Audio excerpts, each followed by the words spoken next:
A questioner says to Maharaj that they have been in India for a year and have been wandering from ashram to ashram.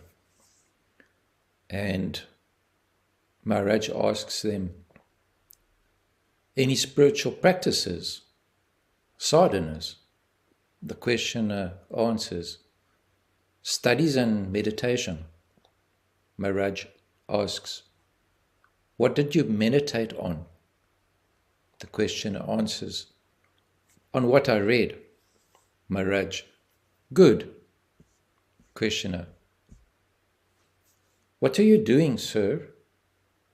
Maharaj answers, sitting. Questioner, and what else? Maharaj, talking. Questioner, what are you talking about? Maharaj answers, do you want a lecture? Better ask something that really touches you so that you feel strongly about it. Unless you are emotionally involved, you may argue with me, but there will be no real understanding between us. If you say, nothing worries me, I have no problems, it is all right with me, we can keep quiet. But if something really touches you, then there is purpose in talking. Shall I ask you, what is the purpose of your moving from place to place? Questioner, to meet people, to try to understand them. Maharaj, what people are you trying to understand?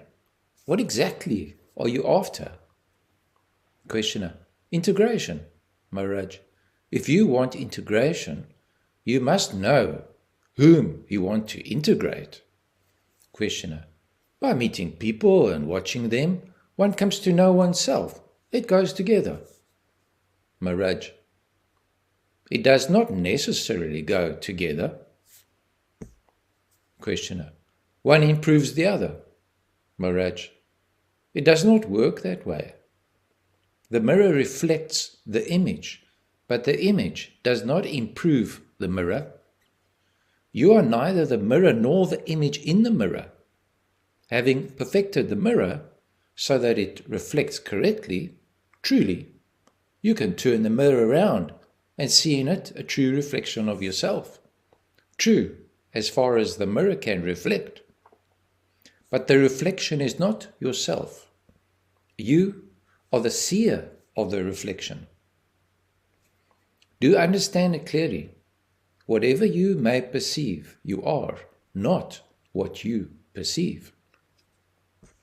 Questioner, I am the mirror and the world is the image? Maharaj answers, you can see both the image and the mirror. You are neither. Who are you? Don't go by formulas. The answer is not in words. The nearest you can say in words is, I am what makes perception possible. The life beyond the experiencer and his experience. Now, can you separate yourself from the mirror and the image in the mirror and stand completely alone or by yourself? Questioner, no, I cannot. Maharaj, how do you know that you cannot? There are so many things you are doing without knowing how to do it. You digest, you circulate your blood and lymph, you move your muscles, all without knowing how. In the same way, you perceive, you feel, you think without knowing the way how of it. Similarly, you are yourself without knowing it. There is nothing wrong with you as the self. It is what it is to perfection. It is the mirror that is not clear and true and therefore gives you false images. You need not correct yourself. Only set right your idea of yourself. Learn to separate yourself from the image in the mirror. Keep on remembering. I am neither the mind nor its ideas. Do it patiently and with convictions, and you will surely come to the direct vision of yourself as the source of being, knowing, loving, eternal, all-embracing, all-pervading. You are the infinite focused in a body. Now you see the body only. Try earnestly and you'll come to see the infinite only. Questioner. The experience of reality, when it comes, does it last? Maharaj answers, all experience is necessarily transient, but the ground of all experience is immovable. Nothing that may be called an event will last, but some events purify the mind and some stain it. Moments of deep insight and all-embracing love purify the mind, while desires and fears, envies and anger, blind beliefs and intellectual arrogance pollute and dull the psyche. Questioner. Is self-realization so important? Maharaj. Without it, you will be consumed by desires and fears, repeating themselves meaninglessly in endless suffering. Most of the people do not know that there can be an end to pain, but once they have heard the good news, obviously, going beyond all strife and struggle is the most urgent task that can be. You know that you can be free, and now it is up to you. Either you remain forever hungry and thirsty, longing, searching, grabbing, holding, ever losing and sorrowing, or go out wholeheartedly in search of a state of timeless perfection to which nothing can be added, from which nothing taken away. In it, all desires and fears are absent, not because they were given up, but because they have lost their meaning. Questioner. So far I've been following you. Now what am I expected to do? Maharaj answers, there is nothing to do. Just be. Do nothing. Be. No climbing mountains and sitting in caves. I do not even say be yourself, since you do not know yourself. Just be. Having seen that you are neither the outer world of perceivables nor the inner world of thinkables, that you are neither body nor mind, just be. Questioner. Surely there are degrees of realization? Maharaj answers, there are no steps to self-realization. There is nothing gradual about it. It happens suddenly and is irreversible. You rotate into a new dimension, seen from which the previous ones are mere abstractions. Just like on sunrise, you see things as they are, so on self-realization, you see everything as it is. The world of illusions is left behind. Questioner. In a state of realization, do things change?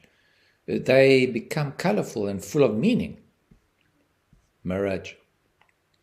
The experience is quite right, but it is not the experience of reality, but of the harmony of the universe. Questioner. Nevertheless, there is progress. Maharaj. There can be no progress only in the preparation. Realization is sudden. The fruit ripens slowly, but falls suddenly and without return. Questioner. I am physically and mentally at peace. What more do I need? Maharaj. Yours may not be the ultimate state. You will recognize that you have returned to your natural state by a complete absence of all desire and fear. After all, at the root of all desire and fear is the feeling of not being what you are. Just as a dislocated joint pain only as long as it is out of shape and is forgotten as soon as it is set right, so is all self-concern a symptom of mental distortion which disappears as soon as one is in the normal state. Questioner. Yes, but what is the sadhana for achieving the natural state? Maharaj. Hold onto the sense I am, to the exclusion of everything else. When thus the mind becomes completely silent, it shines with a new light and vibrates with new knowledge. It all comes spontaneously. You need only hold onto the I am, just like the emerging from sleep or a state of rapture. You feel rested and yet you cannot explain why and how you come to feel so well. In the same way, on realization, you feel complete, fulfilled, free from the pleasure-pain complex, and yet not always able to explain what happened, why, and how. You can put it only in negative terms. Nothing is wrong with me any longer. It is only by comparison with the past that you know that you are out of it. Otherwise, you are just yourself. Don't try to convey it to others. If you can, it is not the real thing. Be silent and watch it expressing itself in action. Questioner. If you could tell me what I shall become, it may help me to watch over my development. Maharaj. How can anybody tell you what you shall become when there is no becoming? You merely discover what you are. All molding oneself to a pattern is a grievous waste of time. Think neither of the past nor the future. Just be. Questioner. How can I just be? Changes are inevitable. Maharaj. Changes are inevitable in the changeful, but you are not subject to them. You are the changeless background against which changes are perceived. Questioner. Everything changes, the background also changes. There is no need of a changeless background to notice changes. The self is momentary. It is merely the point where the past meets the future. Maharaj.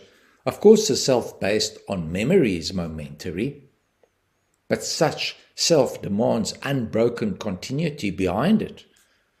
You know from experience that there are gaps when yourself is forgotten. What brings it back to life? What wakes you up in the morning? There must be some constant factor bridging the gaps in consciousness. If you watch carefully, you'll find that even your daily consciousness is in flashes, with gaps intervening all the time. What is in the gaps? What can there be but your real being that is timeless? Mind and mindlessness are one to it. Questioner. Is there any particular place you would advise me to go for spiritual attainment? Maharaj. The only proper place is within. The outer world neither can help nor hinder you. No system, no pattern of action will take you to your goal. Give up all working for a future. Concentrate totally on the now. Be concerned only with your response to every moment of life as it happens. Questioner. What is the cause of the urge to roam about? Maharaj. There is no cause. You merely dream that you roam about. In a few years, your stay in India will appear as a dream to you. You will dream some other dream at that time. Realize that it is not you who moves from dream to dream, but the dreams flow before you, and you are the immutable witness. No happening affects your real being. This is the absolute truth. Questioner. Can I not move about physically and keep steady inwardly? Maharaj. You can, but what purpose does it serve? If you are earnest, you will find that in the end, you'll get fed up with roaming and regret the waste of energy and time. To find yourself You need not take a single step. Questioner. Is there any difference between the experience of the self, the Atman, and the absolute, Brahman?